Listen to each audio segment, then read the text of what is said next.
नमस्कार जय जगन्नाथ। प्रथम भिडियोटी आज आपण मैंने देखा जाऊँगी। भिडियोटी को शेष पर्यंत देखूँ एवं मतामत दिंतु। मु स्मृति रंजन एवं आपण देखुं all in one zone knowledge zone.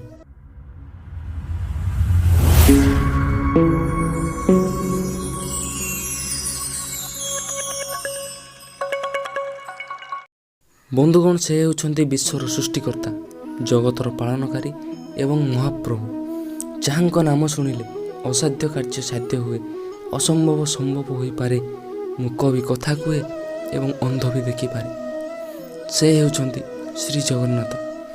यही वीडियो रे आमे प्रभु जगन्नाथ विषय रे किछि प्रश्नर उत्तर एवं यह पछरथिबा कहानी और किंवदंती विषय रे जानिबा।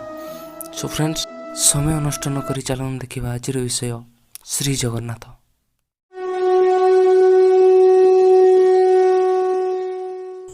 आजिर प्रथम प्रश्न, प्रभु जगन्नाथ प्रथमे केउं रूप रे पूजा पाउथिले?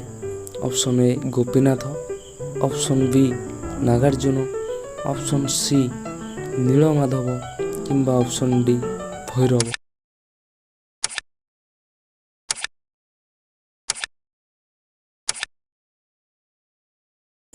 यार सठिक उत्तर है नीलमाधव।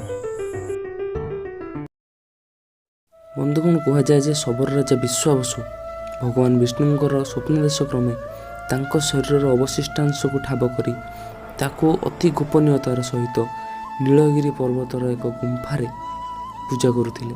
सही वस्तुटीर रंग नील रंगर एक उज्जवल पदार्थ सदृश थिला, जहाँकि भगवान विष्णुंकर रंग बोली कह जाए। सेतिपई से याको नीलमाधवर आख्या देइथिले। चलंतु जीवा परवर्ती प्रश्न को। प्रथमे जगन्नाथ मंदिर किए निर्माण करथिले? ऑप्शन ए द्वितीय अनंग भीमदेव, ऑप्शन बी चोड़गंग देव, option C Narsingh Dev, option D राजा इंद्रद्युम्न।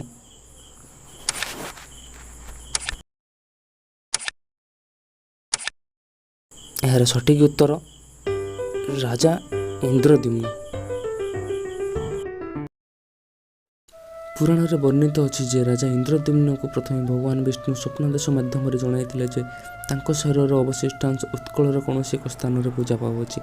एबे यह समय आसी जाइछि समग्र विश्व को ता जणाइबा पई। एहा परे से तांकर सहयोगी मानक द्वारा सही स्थान को ठाब करिवारे समर्थ होइथिले। पुनर्बार स्वप्नदेश अनुसार पुरी समुद्र रे भासुथिबा एक विराट काया काठगंडीरू जगन्नाथ प्रतिमा तैयारी कार्य आरंभ करा जाइथिला। किंतु भाग्यर विडंबना हेउ किंबा जगन्नाथ लीला, तीनोटी जाक मूर्ति अधा कोड़ा हो रही। यापर मंदिर तलाई राजा जगन्नाथ को पूजा करने आरंभ कर देइथिले। परवर्ती प्रश्न, जगन्नाथ मंदिर उपरे पक्षी माने उड़ती नहीं कहीं?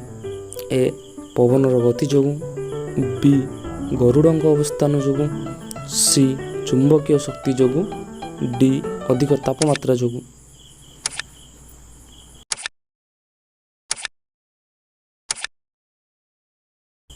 यार सठिक उत्तर गरुड़ंक अवस्थान जोगु।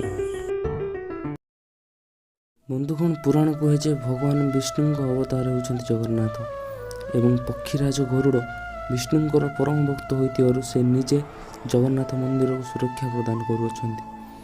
तेणु पक्षीराज गरुड़ंक भୟରେ अन्य पक्षी माने मंदिर उपरे उड़िया पई साहस करती ना। किंतु विज्ञान कहे पुरी मंदिर उच्चता 200 फुट रु अधिक।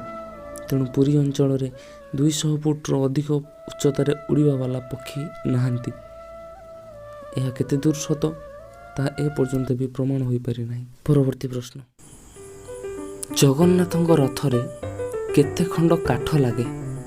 ए 593 खंड, बी 629 खंड, सी 763 खंड किंबा डी 832 खंड।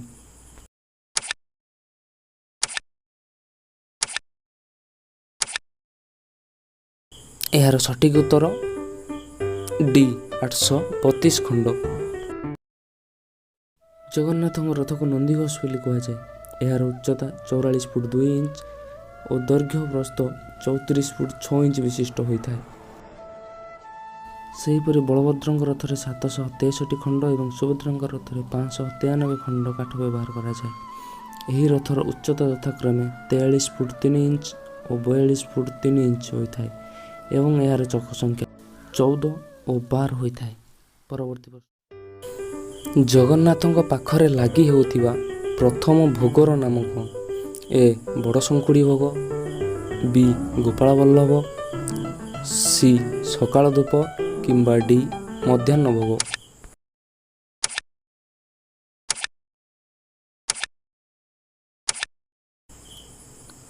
ଏହାର ସଠିକ ଉତ୍ତର ବି ଗୋପାଳ ବଲ୍ଲଭ।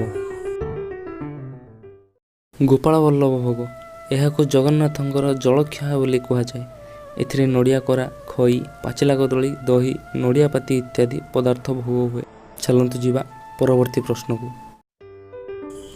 ନୀଳଚକ୍ରର ଉଚ୍ଚତା କେତେ? Option A 11 foot 8 inch, option B 10 foot 8 inch, option C 12 foot 6 inch କିମ୍ବା option D 10 foot 5 inch.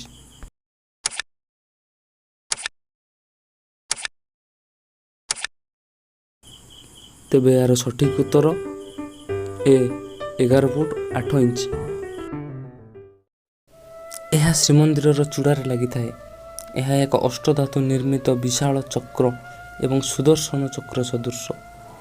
Jagannath ଧାମରେ ଥିବା ଭକ୍ତମାନଙ୍କ ପାଇଁ ଏବଂ ସମସ୍ତ ଜଗନ୍ନାଥ ପ୍ରେମୀମାନଙ୍କ ପାଇଁ ଏହାକୁ ରକ୍ଷାର ପ୍ରତୀକ ଭାବେ ଗ୍ରହଣ କରାଯାଇଥାଏ। ପରବର୍ତ୍ତୀ ପ୍ରଶ୍ନ, ତିନି ରଥର ପ୍ରତିଷ୍ଠା କିଏ କରିଥିଲେ? ଅପସନ୍ ଏ Brahma, option B Vishwakarma, option C Indra କିମ୍ବା ଅପସନ୍ ଡି ନାରଦ।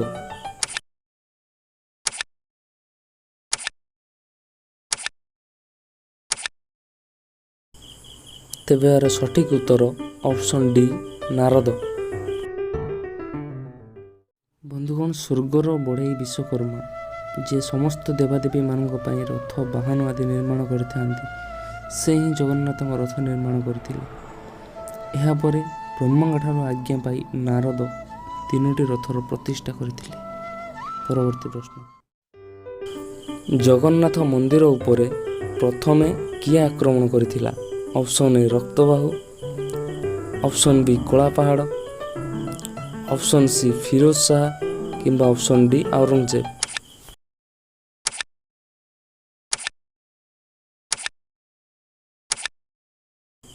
ତେବେ ଏହାର ସଠିକ ଉତ୍ତର ଅପସନ୍ ଏ ରକ୍ତବାହୁ।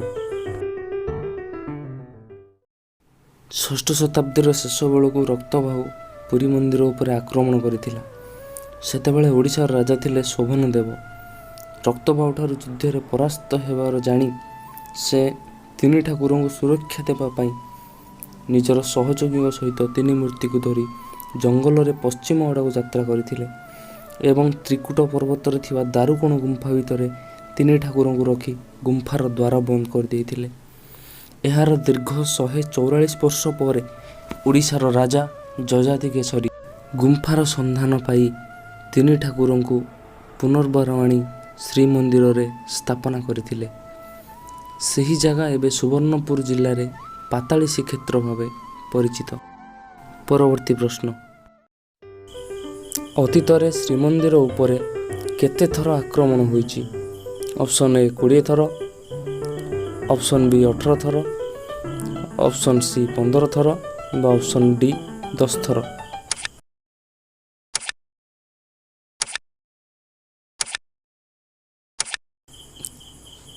ତେବେ ଏହାର ସଠିକ ଉତ୍ତର ଅପସନ୍ ବି 18 ଥର। ଇତିହାସର ବିଭିନ୍ନ ସମୟରେ ଆକ୍ରମଣକାରୀ ତଥା ଆତତାୟୀମାନଙ୍କ ଦ୍ୱାରା ପୁରୀ ମନ୍ଦିର ଆକ୍ରମଣର ଶିକାର ହୋଇଛି। ଆକ୍ରମଣକାରୀଙ୍କ ମଧ୍ୟରେ ରକ୍ତବାହୁ, ଇଲିୟାସ ଶାହା, କଳାପାହାଡ଼, ଔରଙ୍ଗଜେବ ଏବଂ ଫିରୋଜ ଶାହା ଆଦି ପ୍ରମୁଖ। ତେବେ ଏମାନଙ୍କ ମଧ୍ୟରୁ ସବୁଠାରୁ ଭୟଙ୍କର ଆକ୍ରମଣ କଳାପାହାଡ଼ କରିଥିଲେ। ସେ ଶ୍ରୀମନ୍ଦିର ଭିତରେ ଥିବା କଳ୍ପବଟ ବୃକ୍ଷକୁ ଜାଳି ଦେଇଥିଲା ଏବଂ ଜଗନ୍ନାଥଙ୍କ ମୂର୍ତ୍ତିକୁ ସାଙ୍ଗରେ ଧରି ଗଙ୍ଗା ନଦୀ କୂଳରେ ଦାହ କରିଥିଲା ଏବଂ ଅବଶିଷ୍ଟାଂଶ ଗଙ୍ଗା ନଦୀରେ ଫିଙ୍ଗି ଦେଇଥିଲା। ପରବର୍ତ୍ତୀ ପ୍ରଶ୍ନ, ଶ୍ରୀକୃଷ୍ଣଙ୍କୁ କିଏ ହତ୍ୟା କରିଥିଲେ? Option A Vidyapati, option B Kansa, option C Jara Sabar କିମ୍ବା ଅପସନ୍ ଡି ଅର୍ଜୁନ।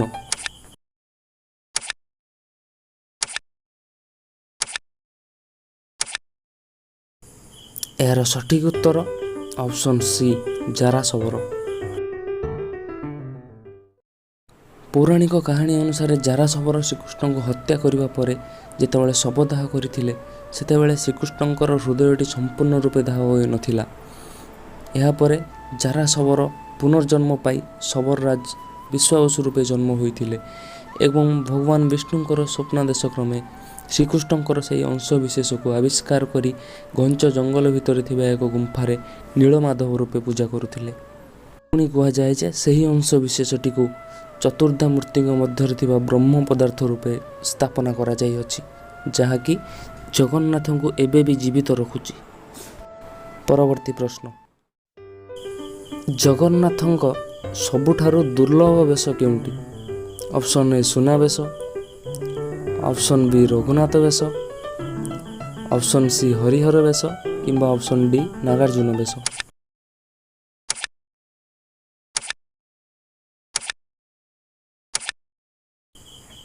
ତେବେ ଏହାର ସଠିକ୍ ଉତ୍ତର ଅପସନ୍ ବି ରଘୁନାଥ ବେଶ। ଜଗନ୍ନାଥ ସଂସ୍କୃତି ଅନୁସାରେ ଯେଉଁ ବର୍ଷ ବୈଶାଖ ମାସର ଶୁକ୍ଳପକ୍ଷ ନବମୀ ତିଥି ଗୁରୁବାର ଦିନ ଶ୍ରବଣ ମକର ପଡ଼ିଥାଏ ସେହି ବର୍ଷ ରଘୁନାଥ ବେଶ ହୋଇଥାଏ।